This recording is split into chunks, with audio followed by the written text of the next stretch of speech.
بحیثیت مجموعی بر عظیم پاک و ہند دور نبوت کی برکات سے محروم رہا. پھر یہ کہ دور خلافت راشدہ کی برکات سے بھی محروم رہا. یہاں اسلام کسی قابل ذکر حیثیت میں آیا ہے دور بنی امیہ میں، وہ بھی کسی دعوت و تبلیغ کے مثبت مقصد کے لیے نہیں، بلکہ ایک انتقام اور بدلے کے لیے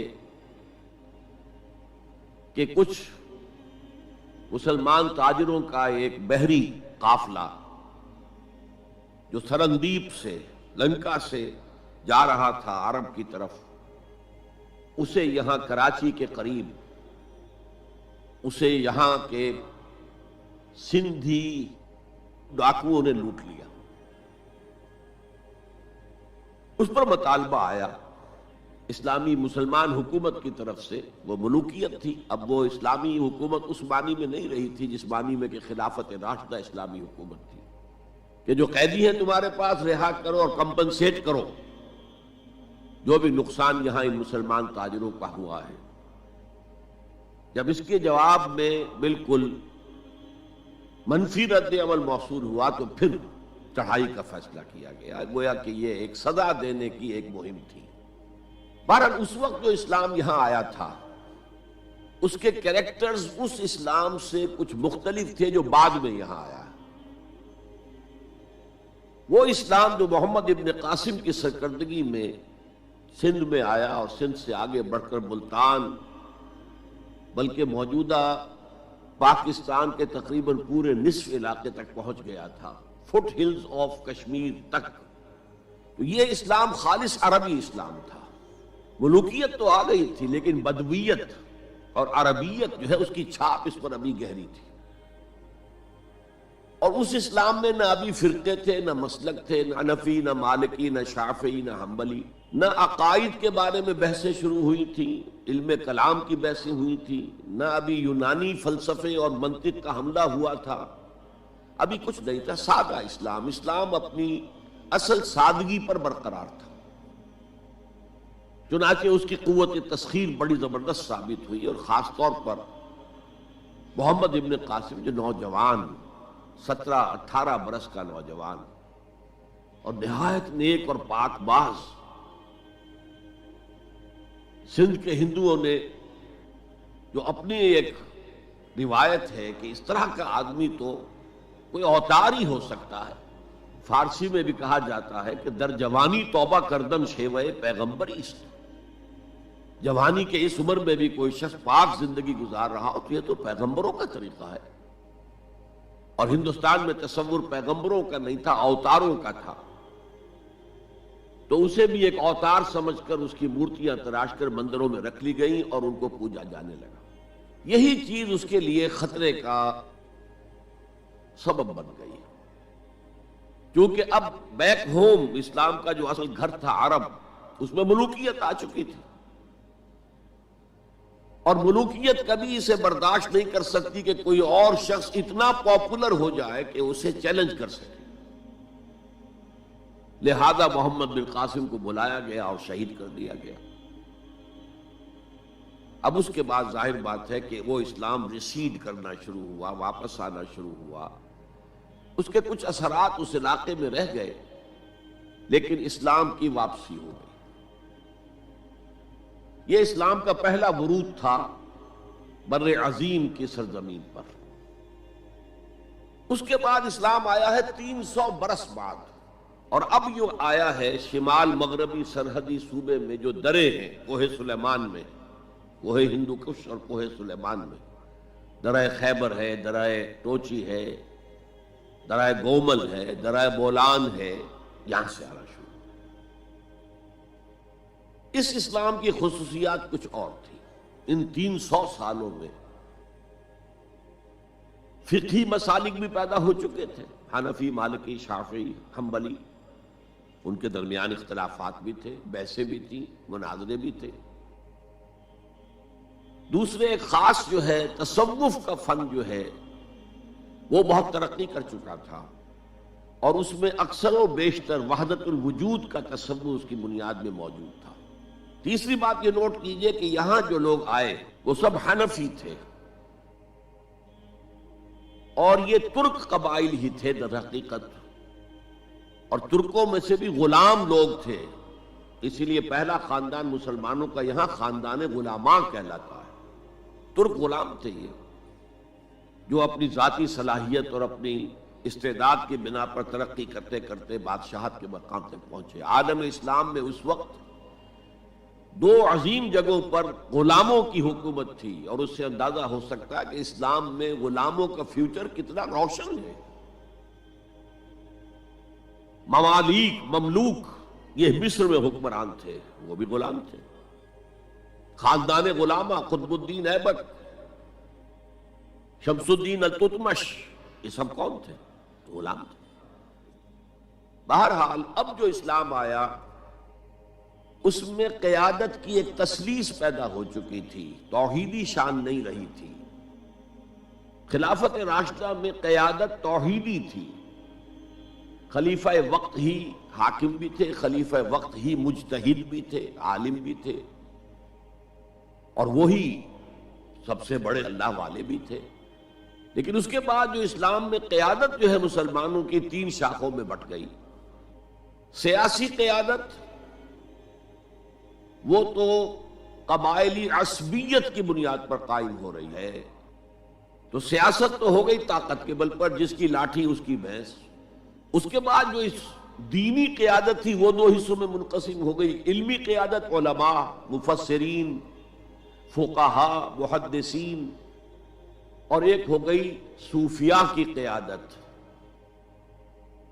تو یہ تھی کیفیت جس میں کہ بر عظیم پاک و ہند میں اسلام وارد ہوا ہے پہلے ورود کے 300 برس بعد۔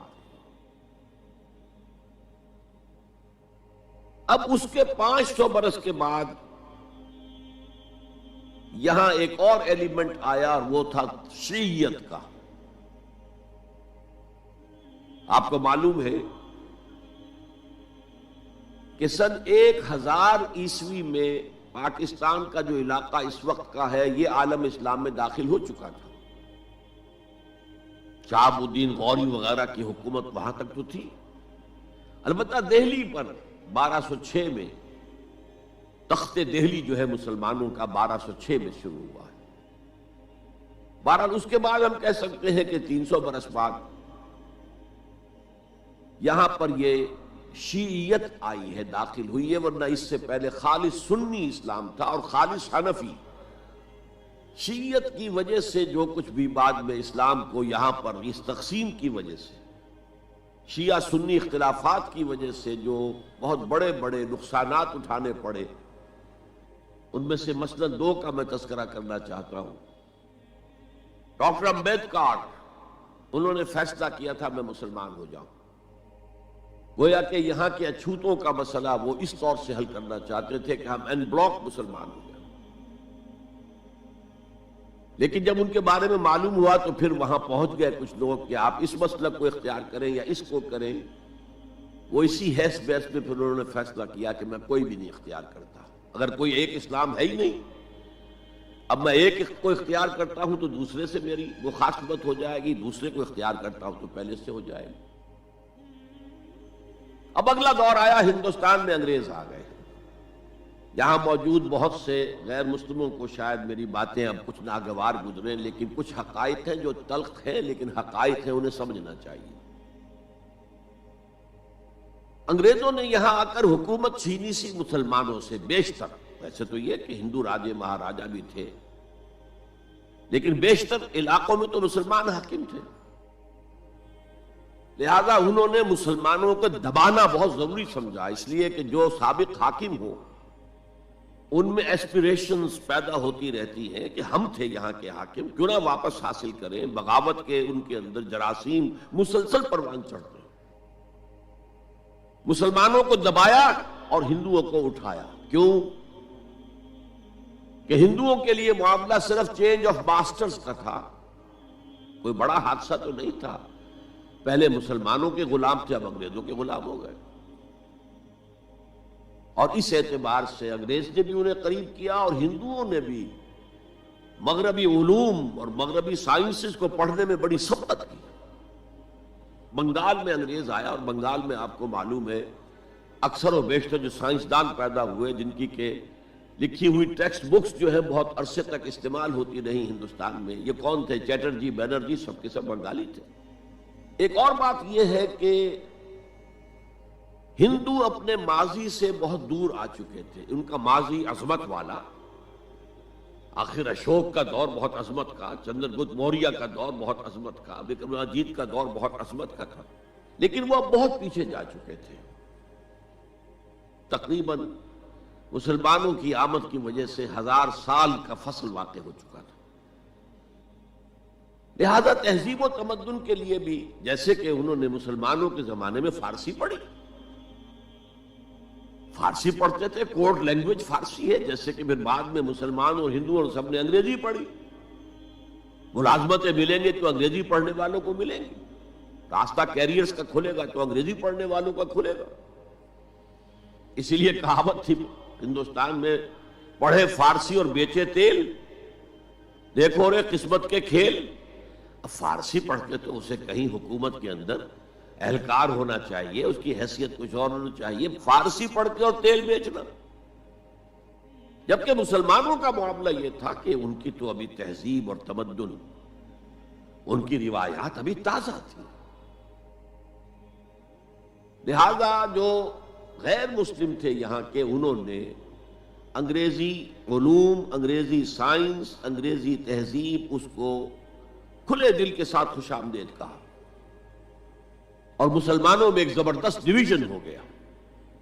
بلکہ ابتدائی ری ایکشن تو بہت سخت تھا، یک طرفہ تھا، ہم نہ انگریزی پڑھیں گے، ہم نہ انگریزی علوم سیکھیں گے، نہ سائنس پڑھیں گے، ہم تو اپنے کونوں کھدروں میں، اگرچہ جو سیلاب آ گیا ہے اس کو روکنے کی طاقت تو ہم میں نہیں ہے، لیکن ہم کونوں میں جا کر بیٹھ جائیں گے، قال اللہ و قال الرسول۔ اور انگریزی تہذیب سے اس قدر دوری کہ اگر کوئی میز کرسی پر بیٹھ کر کھانا کھا لے تو کرسٹان ہو گیا۔ یہ تو کسی نے چمچہ استعمال کر لیا کھانے میں، کانٹا تو بہت دور کی بات ہے، چمچہ بھی استعمال کر لیا تو کرسٹان ہو گیا۔ تو اس درجے ری ایکشن تھا علماء کے زیر اثر حلقوں میں، گویا کہ وہ جو گاندھی جی کا فلسفہ تھا نان کوآپریشن، تو مسلمانوں نے انگریزوں کے ساتھ شدید قسم کا naan cooperation from the very beginning شروع کیا۔ اس پر سر سید احمد خان نے ان دونوں چیزوں کی مخالفت کی۔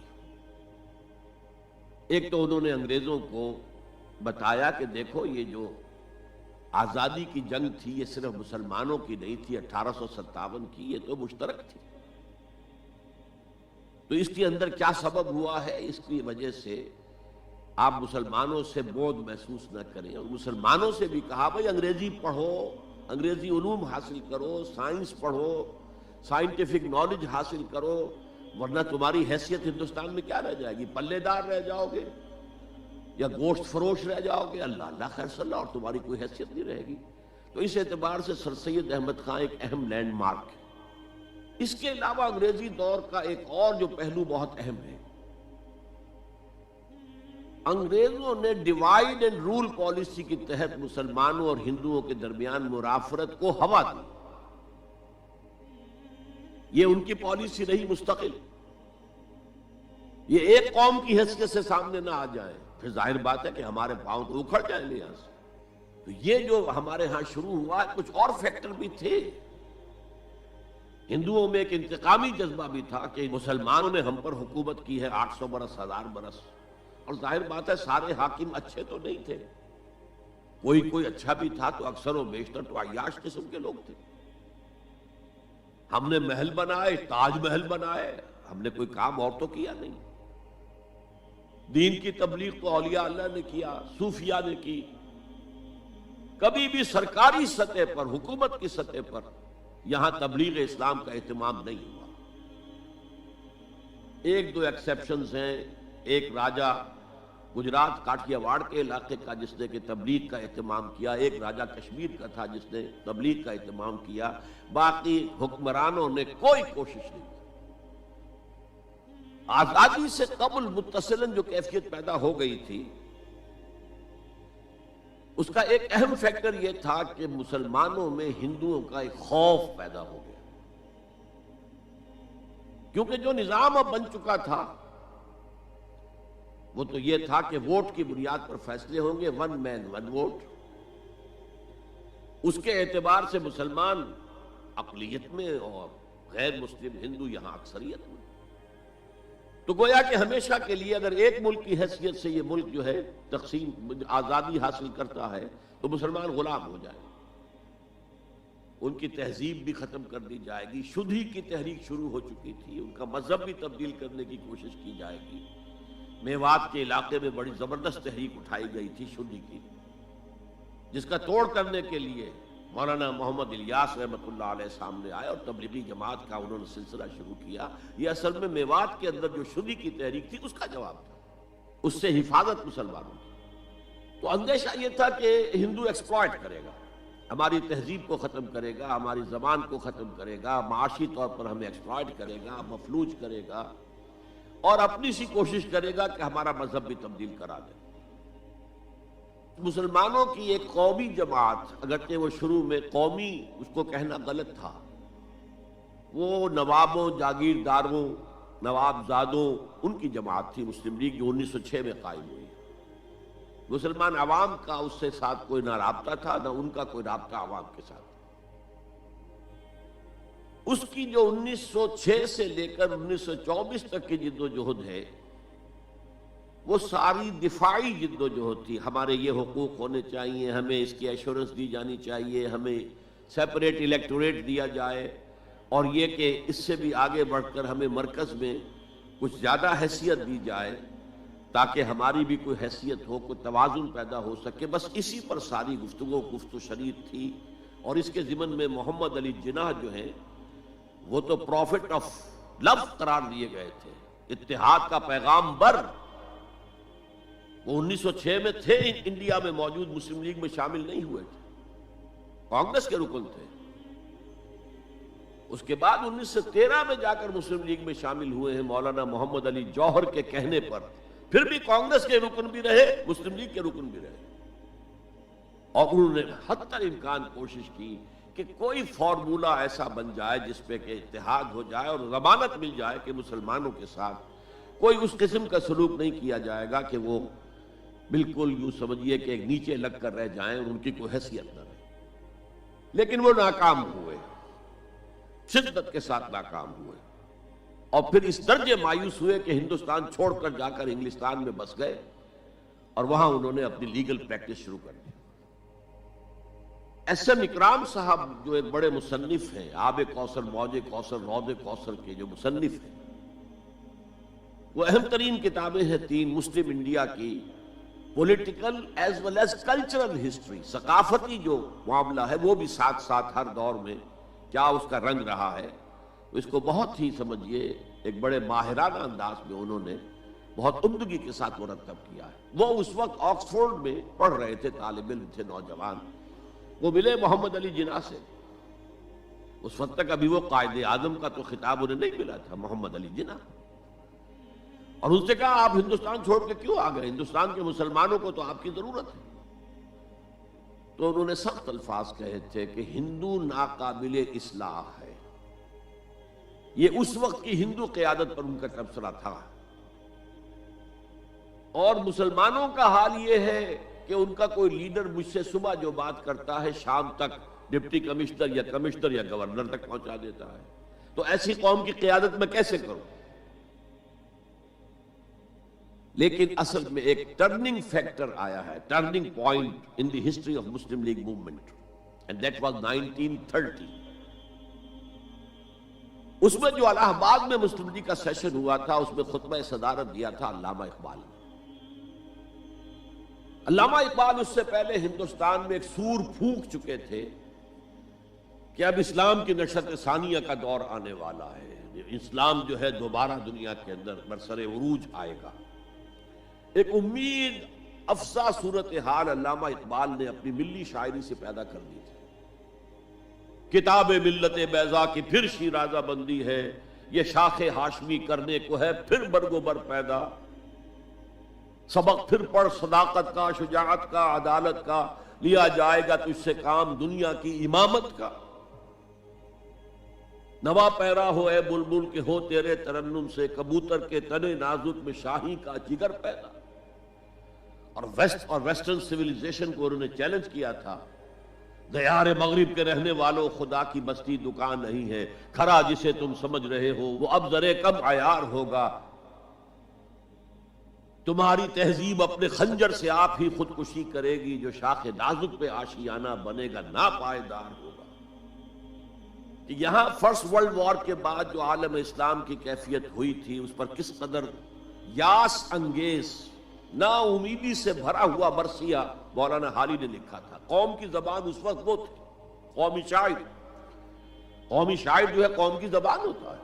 پستی کا کوئی حد سے گزر نہ دیکھے، اسلام کا گر کر نہ ابھر نہ دیکھے، مانے نہ کبھی مد ہے ہر جزر کے بعد دریا کا ہمارے جو اتر نہ دیکھے۔ اور آخر میں جو مناجات بحضور سرور کونین صلی اللہ علیہ وسلم، اے خاصہ خاصان رسول وقت دعا ہے، امت پہ تیری آ کے عجب وقت پڑا ہے، وہ دین جو بڑی شان سے نکلا تھا وطن سے پردیس میں وہ آج غریب الغربا ہے۔ اسی قسم کے مرثیے علامہ شبلی نے کہے، مولانا حمید الدین فراہی نے کہے، لیکن اقبال پہلا شاعر ہے جس نے کچھ مرثیے بھی کہے ہیں۔ جب انگلینڈ جاتے ہوئے وہ گزر رہے تھے سسلی، جزیرہ سسلی کے پاس سے جہاز گزر رہا تھا تو دل میں ہوک اٹھی ہے، کبھی یہ مسلمان جہازرانوں کا مرکز ہوتا تھا، بیس ہوتا تھا، رولے اب دل کھول کر اے دیدہ خونابہ بار، وہ نظر آتا ہے تہذیب حجازی کا مزار، تھا یہاں ہنگامہ ان صحرا نشینوں کا کبھی، بحر بازی گاہ تھا جن کے سفینوں کا کبھی۔ کہا ہے مرثیہ بھی کہا، اقبال کے ہاں مرثیہ ہے، لیکن ساتھ ہی ایک امید افزا پیغام کہ اب دوبارہ نکل کے صحرا سے جس نے روما کی سلطنت کو الٹ دیا تھا، سنا ہے یہ قدسیوں سے میں نے، وہ شیر پھر ہوشیار ہوگا۔ یہ جو عوامی ایک فضا ان کی شاعری سے پیدا ہو چکی تھی، ملی شاعری سے، انہوں نے 1930 میں آ کر مسلم لیگ کی موومنٹ میں اس کا انجیکشن لگا دیا۔ اسی طرح چلتی ہوئی ایک تحریک تھی 1906 سے آئی تھی، 24 برس ہو چکے تھے 1930 تک، اب اس میں ایک انجیکشن لگا دیا گیا، احیاء اسلام۔